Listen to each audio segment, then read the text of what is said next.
Graça e paz da parte do Eterno, nosso Pai, e do nosso Senhor Jesus Cristo, a todos queridos, amados irmãos que me vê e que me ouve neste momento. Que as bênçãos dos Reis estejam sobre as vossas vidas. Que Deus abençoe a todos, hoje e sempre. Amém? Amém. Como vocês podem ver aí no título, Decifrando as Escrituras. Olha, mais um termo curioso aí para vocês. Quem já está acostumado a me ver, sabe que dentro desse termo, Decifrando as Escrituras, eu trago curiosidades que os pregadores, grande parte deles, hoje geralmente não pregam. E principalmente nesses tempos finais que vivemos, de ambição, né? Cada vez maior por parte de muitos ministérios. Só, quer saber, olham para vocês como cliente e não como almas. É claro que tem as exceções, poucas, mas tem. E não querem que vocês fiquem sabendo nem tendo conhecimento de nada. É como o governo. O governo não quer ninguém inteligente, porque se você for inteligente, você vai cobrar os seus direitos. Infelizmente, dentro das congregações estão do mesmo jeito. Quanto mais esperto e sabedor da palavra de Deus você souber, mais você vai combater o sistema. E eles não querem isso. Então, certos pontos eles não ensinam. Uns porque não acham necessário e outros para que vocês não fiquem sabendo demais. Então, eu como sou curioso, estudioso das Escrituras, Deus me deu essa capacidade, esse dom. Curiosidade é algo meu, uma natureza minha, de ser curioso. Sempre eu fui curioso. E dom, Deus me deu de captar tudo, gravar em minha memória e trazer e compartilhar com os irmãos. Nada do que eu sei, nada do que eu aprendo, eu fico para mim. Eu sempre reparto com os outros. E principalmente nesse tempo presente. Eu tenho um prazer de o que eu aprendo, repartir com o próximo. É um prazer. E o que eu descubro, eu compartilhar com o meu próximo. E dentro do meu canal, como vocês que estão acostumados a me ver sabem, e quem pela primeira vez possa estar me vendo agora, dentro do canal eu tenho leitura da palavra, eu tenho Decifrando as Escrituras, onde eu trago casos curiosos. Toda vez que vocês ouvirem Decifrando as Escrituras, aí vocês sabem que vem alguma palavra, um termo curioso, um termo de estudo. Por exemplo, dentro do Decifrando as Escrituras eu tenho, quem não assistiu assista, quem está vendo pela primeira vez e quiser aprender coisas da Bíblia, que a Bíblia, a cultura é judaica, então tem muitas expressões do povo judeu, e nas cartas paulinas, muitas expressões gregas, né, daquele povo, daquele tempo, coisas que ainda estão válidas até hoje, que ainda é cultura, e outras que já passaram. E vocês veem lá, dentro desse quadro que eu tenho, Decifrando a Escritura, aí tem a pedra angular, o que quer dizer? Cultura judaica. Decifrando a Escritura, o que significa Hipert, cultura grega, romana, tem lá. Decifrando as Escrituras, chuva temporã em Seródia, cultura do Oriente, cultura judaica, tem lá. Decifrando a Escritura, o lenço dobrado, cultura judaica. Pode olhar, tem no canal vídeo falando. Então, são vídeos curiosos, de expressões que tem na Bíblia que muitas pessoas, muitos líderes não falam, passa desapercebido. Até irmãos com cursos básicos de teologia que não vê esses pontos em comum, lê e não percebem, que você só percebe, muitas das vezes, esses cursos de teologia básica você não consegue perceber, só quando você faz um estudo apurado da cultura da terra que você passa a ver. Então eu criei, né, esse quadro para estar trazendo essas curiosidades para os irmãos. É como o tema de hoje. Veja como o tema de hoje é meio controverso. Como, é claro, por causa de alguns exemplos errados, termina um termo que não tem nada a ver com algo ruim, mas passa a ter, devido a alguns exemplos no meio que o torna aquele termo algo ruim. Por causa de exemplos ruins de pessoas. é como vocês estão vendo aí. Decifrando as Escrituras. De hoje eu trago. O que significa seita? Eu quero primeiro fazer uma leitura. Primeiro eu quero vir trazer para vocês uma leitura. Para depois a gente entrar no tema. No Decifrando as Escrituras de hoje. Vamos ver. Atos dos emissários. Emissários, sim. Apóstolos. Apóstolo é uma palavra grega. Que quer dizer emissário, mensageiro, enviado. Alguém que leva a mensagem de outro. A outros. A outro ou a outros. Com certeza, né? Os apóstolos, os emissários, os mensageiros, foram comissionados a propagar a mensagem do Evangelho, as boas novas de Cristo Jesus a todas as nações. Amém? Esse é o termo. Atos dos emissários, Atos dos apóstolos, capítulo 24, versículo 5. Vejam só. Concluímos que este homem é um perturbador. Tem Bíblias que traz uma peste, tá certo? Porquanto promove tumultos. Atos 24, 5. Concluímos que este homem é um perturbador, ou uma peste, porquanto promove tumulto entre os judeus pelo mundo todo, sendo o principal líder da seita dos nazarenos. Aqui é os líderes religiosos da época que capturaram, pegaram Paulo e levaram à frente de uma autoridade para que fosse julgado. E naquele tempo, eu fiz até uns 3 vídeos, estou devendo a vocês uma sequência de vídeos, né? Que é Heresias e Apostasia, o início, onde eu trago tudo isso, como a gente vê aqui. A própria Escritura explica, né? Que muita gente acha que os apóstolos também, Jesus Cristo criou o cristianismo, os apóstolos criaram o cristianismo, e de modo nenhum, eles nunca criaram. Eles praticavam todas as obras, todo o sistema judaico que Cristo praticou, toda a cultura judaica. Porque Jesus cumpriu toda a Torá, a lei, praticou tudo, circuncisão, guarda do sábado, tudo ele praticou, tudo dentro da lei. Os apóstolos seguiam do mesmo jeito, praticavam tudo do mesmo jeito. Tem documentos de pais da igreja comprovando, eles não eram conhecidos como cristãos, mas sim como nazarenos, a seita dos nazarenos, ou membros do caminho. Você lê em todo Atos, você vê isso, membros do caminho, ou a seita, ou nazarenos, né? Eram como era conhecido. Em Antioquia, quando Paulo foi a Antioquia, que passou um ano lá pregando, instruindo o povo de Antioquia, aí os gentios, o gentio quer dizer goim, gentio também no hebraico se costuma chamar goim, que quer dizer estrangeiros, pessoas que não é judeu, não judaicas, né? Ouviram, viram e começaram a apelidar aqueles discípulos, né? Gentios também, de Antioquia, de cristão. Cristão é um termo grego, que quer dizer seguidores do Messias, partidários de Cristo, imitadores do Messias de Nazaré. Para nós, aqui, se fosse aqui, na nossa língua, no hebraico é Mashiach, Messias ungido. Em grego é Cristo, Messias ungido. É um título, não é nome de ninguém. É um título grego. Cristo, Messias ungido. No hebraico, Mashiach, Messias ungido. São títulos. E para nós, Messias ungido. Aqui só precisa a gente dizer isso. Jesus o Messias. É a mesma coisa de eu estar dizendo Jesus o Mashiach, em hebraico. Ou Jesus o Cristo. É isso, não é nome. Tem alguns irmãos inocentes que dizem que é um sobrenome. Não é nome. Não é sobrenome, é título. A mesma coisa que Deus. Deus não é nome, é título. Que Deus você serve? Qual Deus que você serve? Dagon, Mamon, Baal ou o Elohim, o Deus de Israel, o Criador dos céus e da terra? Qual o Eterno? Qual o Deus que você serve? São títulos, mas não é um nome. São títulos. Então, pois bem, os discípulos, os apóstolos, não eram conhecidos como cristãos, e sim nazarenos ou membros do caminho.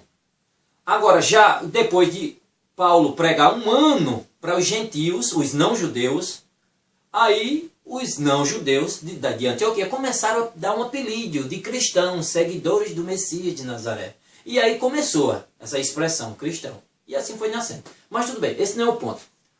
Isso aí foi para outra aula, nos 3 vídeos que eu comecei a fazer, Heresias e Apostasia, o início. Eu fiz 1, 2, 3, ainda tem muito, eu ainda fiquei devendo.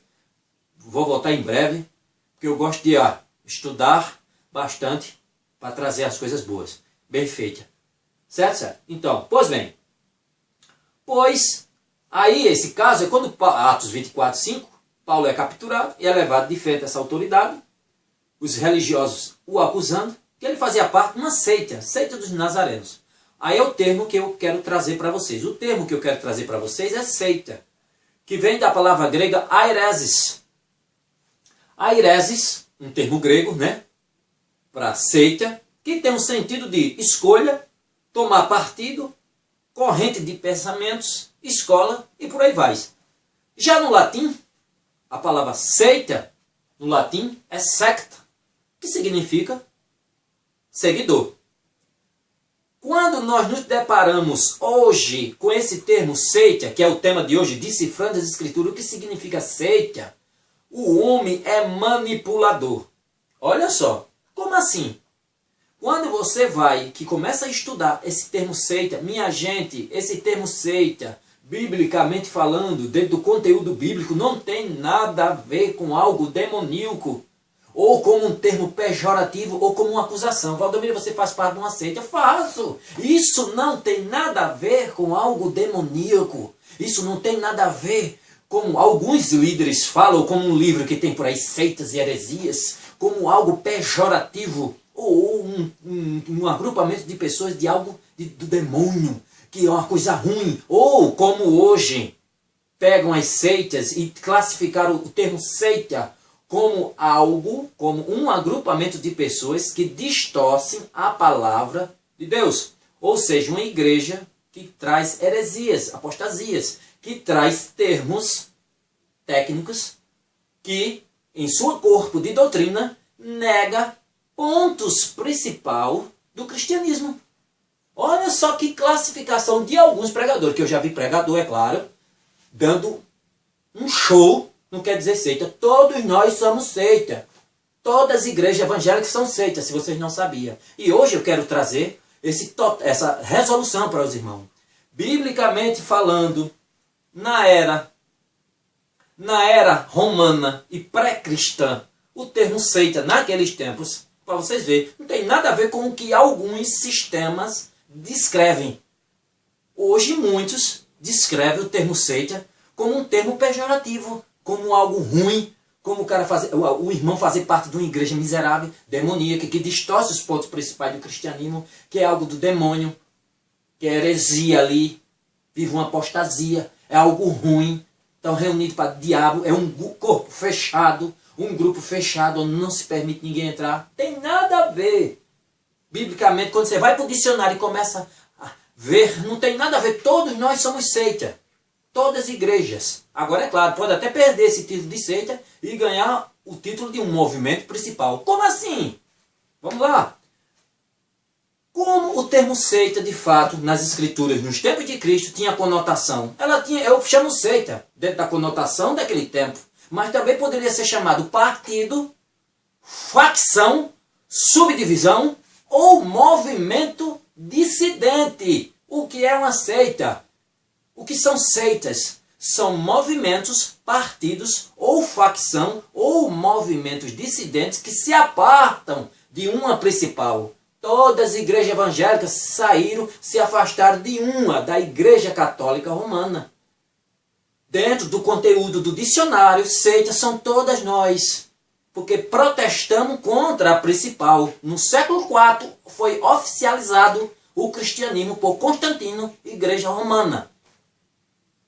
E daí, depois de tempos, veio Lutero, que fez 500 anos agora de reforma, e se afastou, e se apartou para tentar voltar à essência do Evangelho dos Apóstolos. Mas ele apagou as indulgências, que hoje muitas igrejas desenterraram de novo as indulgências. Ele afastou, ele desenterrou, aniquilou as indulgências. Mas o resto permaneceu. Tem coisas que nós, das nossas congregações, praticamos, como Natal, Ano Novo, que nem Cristo nunca praticou esses termos, não foi criado em nenhuma outra parte. esse termo, essas expressões, essa festa de paganismo ligada ao Natal, o nascimento de Cristo, todo mundo que estuda sabe que Jesus não nasceu dia 25 de dezembro, é a adoração ao Deus Mitra, ao Deus Sol, que os romanos já praticavam bem antes de Cristo. Já praticavam essas festas bem antes de Jesus. A igreja romana só mudou. Você vê os padres estão sendo mais sinceros do que muito pastor. Eu vejo padres, é claro, que muitos padres estudam muito mais do que pastor. Estudam muito mais, passam anos e anos e anos e anos estudando, tem o maior conhecimento disso. E contam toda a história. E essas festas tudo existia. Isso foi um modo de atrair os pagãos dessas festas, trazer essas festas para atrair. Hoje os grandes especialistas sabem muito bem que o cristianismo ele não expulsou o paganismo, mas ele absorveu. É frutos, os padres mesmo são sinceros. Vi entrevista com o padre dizer, nós somos frutos de inúmeras festas pagãs. Nós cristianizamos o paganismo, porque esse foi um modo de atrair os pagãos daqueles tempos. Mas hoje estamos dentro do contexto bíblico, cheio de festas pagãs, que existia antes de Cristo, no Império Romano. Só mudamos o nome, mas a festa é a mesma. Então, todas as outras, vários de nós, aqui eu congrego também, que eu já rebati. Teve uma época que eu estava na igreja, que é Feliz Natal. Que Feliz Natal? Vocês comemoram essa festa pagã? Pois eu não comemoro. Eu não fico calado por erro. É pelo certo. Pelo certo é pelo certo. E vocês veem que vários resquícios do romanismo adentrou as congregações evangélicas. Filhos de uma mãe principal. Igrejas evangélicas que batizam criança como a católica faz. Não estou falando que está errado ou que está certo. Estou falando e explicando hoje para desmistificar da mente dos irmãos esse nome seita. Seita não tem nada a ver com algo demoníaco dentro do conteúdo bíblico. Agora, muitos líderes hoje, não todos, que eu vejo pessoas que dão aula e diz claramente o que significa, que não é um termo pejorativo, não é algo relacionado a demônios, são partidos, facções ou movimentos dissidentes que se separam de uma principal, que apegam uma parte de certos conceitos dela, certos conceitos que ela tem, ela pega, e o que não aceita ela despreza.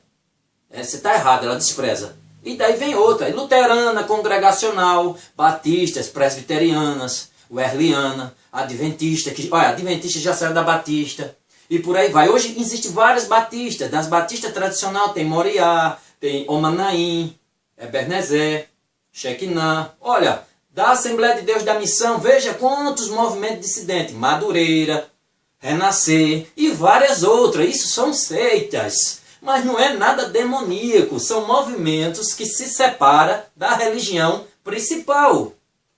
Não tem nada de pejorativo. Agora, dentro da Europa Ocidental, eles têm seita, esse termo seita como algo pejorativo. Mas já no Japão, por exemplo, não. No Japão já não tem esse termo. Já, quando chama de seita, dentro do shintoísmo, novas religiões que nascem no Japão, vindo do shintoísmo, do budismo, não tem nada de demoníaco, nem nada de terrível. Na América Latina, antes, seita, olha só como as classificações, como é ambíguo esse termo. Seita, antes, eu vi um padre falando na época, ele dizendo, todas vocês protestantes são seita. Eu parei, fiquei olhando e fiquei na minha. Hoje eu estudando, eu sei porque ele diz isso. Porque todas, uma primeira começou e de outras foram saindo, saíram, todas protestam contra uma principal. Todas saíram de uma principal. Se apartaram, vieram dela, da principal. E isso, por isso que tem esse nome seita. Não tem nada demoníaco. São partidos ou facções. Esse termo, nos tempos da era romana ou pré-cristã, como eu disse, tinha seita, era para... Ela já tinha um significado de uma escola filosófica, ou um partido. Já na Vulgata, era um termo, olha só como várias traduções, como é ambíguo. Ela já era um termo usado para definir movimentos religiosos que se repartiam de uma principal. Nesse tempo, quando disseram que a seita dos nazarenos, que eram os ensinamentos do Messias, Jesus, aí já nasce uma nova seita, porque nos tempos de Cristo, a seita, como começou a surgir ali, eram partidos que tinham se apartado do principal, do judaísmo, da Torá, do Eterno. E dali começou subpartidos, fariseus, saduceus, zelotes, escribas, essênios, herodianos. Olha quantos partidos dentro do judaísmo existia, que tinha se apartado do judaísmo principal. Os essênios viviam junto com os fariseus cultuando no templo, mas depois viram erros deles, que eles afrouxavam muito, e corrupções da parte deles, e erros que eles tinham, e que eles não dedicavam-se ao Senhor verdadeiramente. Então se afastaram e foram por lado das cavernas de Querã, Mar Morto, para ali, unidos com a mesma linha de pensamento, se dedicarem a Deus verdadeiramente. Agora, uma seita, ela pode se tornar um movimento principal. Por exemplo, Edir Macedo, a Universal, começou em Coretos, pregando, levando a mensagem em Coretos, praças, e dali começou, arrumou um templo Universal, começou, foi se expandindo, crescendo, o movimento crescendo, milhares de pessoas, unidas, é claro, com o mesmo pensamento, crescendo, foi enchendo. Dela já se apartou um membro dela, quem? Internacional da Graça, R.R. Soares. Já saiu dela, ó, é seita, já saiu dela, não tem nada de demoníaco, nem coisa ruim, nem que distorce a palavra. Saiu dela, formou. A Valdemiro Santiago Mundial também saiu daí, formou a dele. A Genoduc Plenitude também já saiu daí. De uma principal foram saindo os movimentos dissidentes. Por exemplo, a Adventista já saiu de quem? Da Batista. Membros da Batista formou. Aí formou a Adventista. Da Adventista saiu a Adventista da Promessa. Da Adventista já foi saindo outro. Já existe mais de 300 movimentos dissidentes dela principal. Olha quantas seitas foram se afastando do movimento principal. A Assembleia de Deus Missão, a Assembleia de Deus Madureira, a Assembleia de Deus Renascer e várias outras assembleias que saíram do movimento principal. De uma seita, algo pequeno, que tornou algo grandioso o movimento principal, e daí foram se apartando e se formando novas seitas, novos movimentos que absorvem, pega uma parte que ele aceita daquele movimento principal e o outro que ele diverge, ele corta. E cria uma nova linha de pensamento. Pega uma boa parte da essência, mais uma partezinha, que ele não aceita, ele remove e nasce algo novo. E aí começa. E aí vai saindo. Batista, aí Batista Manaim, Ebenezer, e várias outras faz saindo. Igreja Maranata, saiu de quem? Presbiteriana. Aí saiu um grupo, formou Maranata. Da Presbiteriana também, Presbiteriana Renovada. Saiu a aproveita uma parte e a outra, que tem uma parte que não quer, não aceita, é uma parte dissidente, que não aceita aquelas opiniões, forma um novo sistema, aproveitando uma essência e agora vou colocando uma nova linha de pensamento. E aí? E aí vai se formando inúmeras delas. É um partido, seita é um termo usado para movimentos religiosos que divergem, que separam-se de uma principal, e também encaixada também para classificar partidos políticos. E aí, minha gente? Agora, hoje, dentro do sistema cristão, há alguns líderes, eu vejo líderes falando como eu estou falando, porque quando você vai para a tradução, você vê tudo isso. No vocabulário, começa a traduzir, não tem nada a ver com algo demoníaco. Agora, alguns líderes, influenciados por alguns... Agora, é claro que tem seitas extremistas. Isso aí diverge. Ah, mas seita distorce a palavra do Senhor. Tem hoje movimentos numerosos, com milhares de pessoas, ministérios enormes, que distorcem as palavras do Senhor constantemente. É heresia pura. E templos milionários, com não sei quantos membros, e heresia pura sendo pregada. E aí? É aceito? Só é? Que dentro do cristianismo hoje, atualmente, muitos têm esse sentido, que acham que é algo demoníaco, é algo demônio, é um ciclo fechado, que não pode entrar ninguém, que diverge. Não, minha gente, tem nada a ver. Era um partido, biblicamente falando, nos tempos de Cristo, de judaísmo, eram movimentos que se afastavam de um principal. Partidos ou facções de um principal. Nasce um principal e depois dele começa a sair outros. Do judaísmo principal, aí fariseus, aí saduceus, escriba, zelotes, samaritano, herodiano. E aí vai sair. Os nazarenos, disse, a nova seita, seita dos nazarenos. Um novo movimento, um novo partido, uma nova facção do judaísmo, nascendo, uma nova. Mais um que se afasta do principal, que se aparta do principal. Não tem nada de ruim. É mais um novo movimento nascendo. É isso.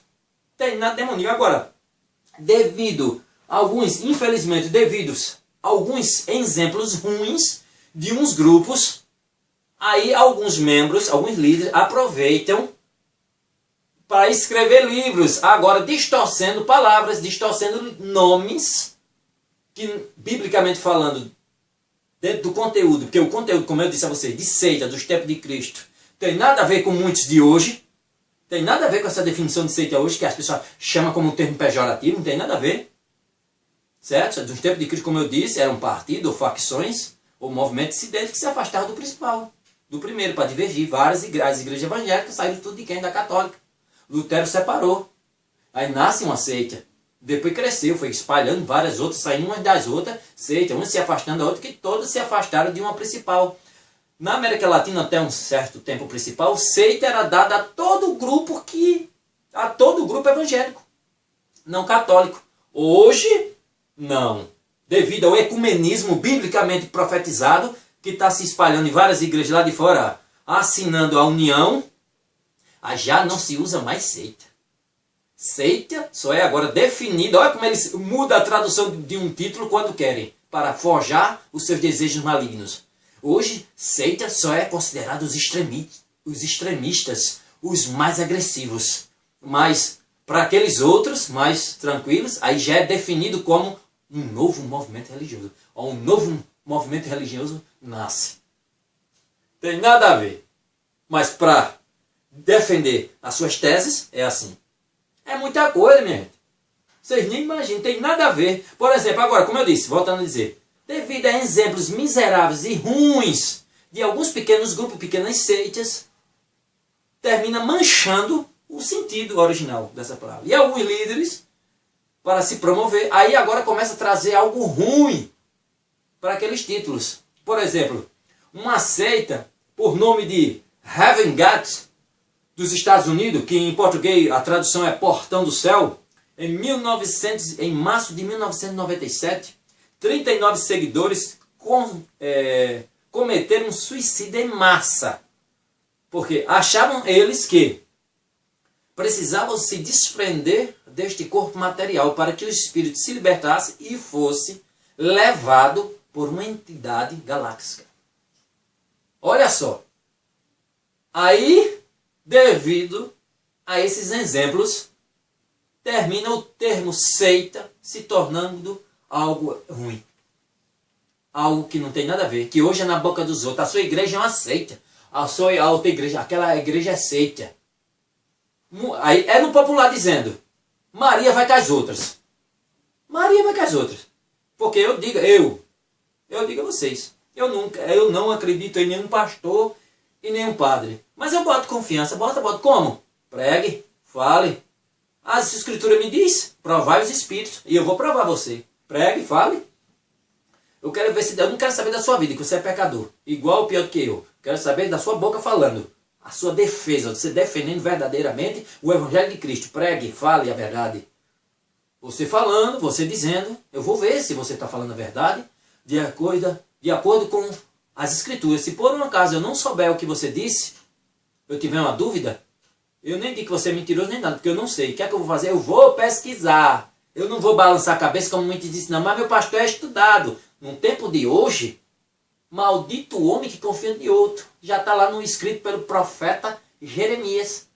Maldito homem que confia no outro. E principalmente nos tempos hoje de podridão e escândalos religiosos que existem. Eu vou confiar? De forma alguma.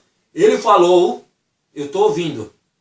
Se estiver condizente com as escrituras, eu digo, rapaz, eu vi umas 10 pregações, eu já venho ouvindo várias pregações desse pastor. É coerente com a Bíblia. Esse homem, pelo jeito dele, não quer saber da vida. Quer saber do que ele está abrindo a boca para falar. Agora, é claro, pelos seus frutos o conhecerei. Mas, até o momento, a boca dele sendo aberta, o que ele fala é verdade. E se por acaso ele disser alguma coisa que eu não tenho certeza, o que é que eu faço? Ouço, não sei, mas eu vou pesquisar, não como bucha não. Vou pesquisar o que ele falou, se é verdade o que ele disse. E vou ver, se for verdade eu digo, eu não sabia disso, olha, mas é mesmo, tem aqui. É verdade. Ou dentro do conteúdo histórico da história, tem mesmo. É verdade. 10 para ele. Mas tudo que um sobe lá na frente e começa a dizer, eu vou acreditar. Ah, mas ele é um homem estudado. Não, eu não sou analfabeto não, eu sei ler. Não existe. Eu fiz agora um vídeo, agora sobre em busca da igreja perfeita, que você não vai encontrar. Falo de novo. E agora eu faço um desafio a vocês ainda. Por favor. Vocês quando assistirem o vídeo, se não gostarem, bota-se para baixo. E se gostarem, faça assim. Eu não gosto muito desses comerciais, que você vê muitos vídeos, muitos pregadores aí e outros que trabalham com esse tipo de sistema. Eles sempre falam, dê um like aí. Não, eu não sou muito dessas coisas, sabe? Eu deixo à vontade. Mas, seja sincero. Gostou? Aqui. Não gostou? Bota para baixo. E outra, comentem. Me respondam. Algo que eu vou botar. Pelo menos isso. Me respondam. Interajam. Interajam comigo. Bota aí embaixo nos comentários. Aí embaixo. Vocês puxam embaixo e botam. Escrever. Eu vou fazer uma pergunta. Aí vocês que vão me ouvindo, por favor, façam isso. Respondam. Eu vou fazer um desafio. Leia os 4 evangelhos. Mateus, Marcos, Lucas e João. Mateus, Marcos, Lucas e João. Leia os 4. Quem já leu, então vai me responder. E quem não leu ainda, leia. Estude com calma cada um dos 4. E em cima disso, digam a mim se alguma igreja, nos tempos presentes, prega 100% do que está nos 4 evangelhos. Responda a mim. Eu vou responder. Não existe. Existe as menos erradas. Existe esforço de alguns líderes para salvar ovelhas. Existe esforço. Mas muitas vezes o sistema, os líderes maiores, engole ele. Abocanha ele, engole. Para que ele não expresse a verdade. Mas existe o esforço. Mas a grande maioria, o sistema a qual pertence, e vários deles, existe o que pode dizer assim, o menos errado. É menos errado, não é perfeito não, porque tem essa distorção e outra, mas é o menos errado. Mas eu olho para Cristo, não olho para pastor, nem para líder, nem para placa de igreja, nem para ministério nenhum. Eu olho para Cristo, é para Jesus. Doutrina de igreja nenhuma, a doutrina de Cristo. Está coerente bem, o que não está eu descarto. Então, tem menos errada. E tem as mais erradas. Mas perfeito, você lê nos 4 evangelhos, todas caem por terra. Porque nenhuma prega 100% do que está nos 4 evangelhos. Há esforço de algumas. Mas perfeição, não. Eu dou minha resposta, que não há. Responda vocês. Aqui embaixo nos comentários. Sim, não. Responda, participe comigo. Bote sim ou não. Amém? Pois é, minha gente. Então é isso. Agora vocês ficam sabendo. Hoje, dentro do sistema que nós vivemos, seita, ela se tornou algo que, de um grupo fechado, ou algo que se torna um termo pejorativo, algo até demoníaco, algo ruim, por causa de alguns líderes que classificam como quer. E vê alguns exemplos desses como eu dei, e outros de algo ruim, e pega o nome seita e distorcem. E faz que pareça algo ruim. Muitos irmãos Maria vai cair outra, infelizmente, dizendo, acredita nos seus líderes e não vai pesquisar. Seita, de onde surgiu, como a gente leu, dentro da cultura judaica, ela não tinha esse contexto. Era um partido, ou uma facção, ou um movimento dissidente que se afastava do principal. Só. Agora, muitos deles, trazendo para o nosso contexto, era uma seita, um pequeno grupo, um grupo médio, que se afastou daquele principal e formou dele, mas muitas vezes ele pega mais à frente status da religião principal, porque consegue arrecadar sectário, seguidor, milhares de membros. E quando olha, tem milhões espalhados por todo mundo. E aí? Não é um termo pejorativo. É um grupo de pessoas com a mesma linha de pensamento, um partido, uma facção, que se divide, que subdivide da principal. Tem nada a ver com algo ruim, minha gente. Agora, hoje os líderes pegam, não todos, porque eu vejo pessoas falando como eu estou falando a vocês, dizem como é de fato, mas alguns líderes distorcem, trazendo como se fosse algo ruim, e não tem nada a ver. Amém? Amém. Então, esse texto, esse título, esse Decifrando as Escrituras de hoje que eu quero trazer para vocês. Decifrando as Escrituras, o que significa seita. É isso aí. um partido, uma facção ou um movimento dissidente que se afasta, que se separa de um principal e forma um novo movimento. E daí pode até pegar no futuro um status da religião principal com milhares de pessoas em todo o mundo, como alguns exemplos que eu dei aqui. Amém? Amém. E não tem nada de terrível nisso. Agora, por causa de alguns exemplos ruins, aí termina alguns líderes mudando o sentido original dessa palavra. Amém? Amém. Que as bênçãos do Eterno, a paz de Jesus Cristo, a paz do nosso Senhor Jesus e a comunhão com o Espírito Santo esteja em vossas vidas todos os dias. Amém? Que assim seja.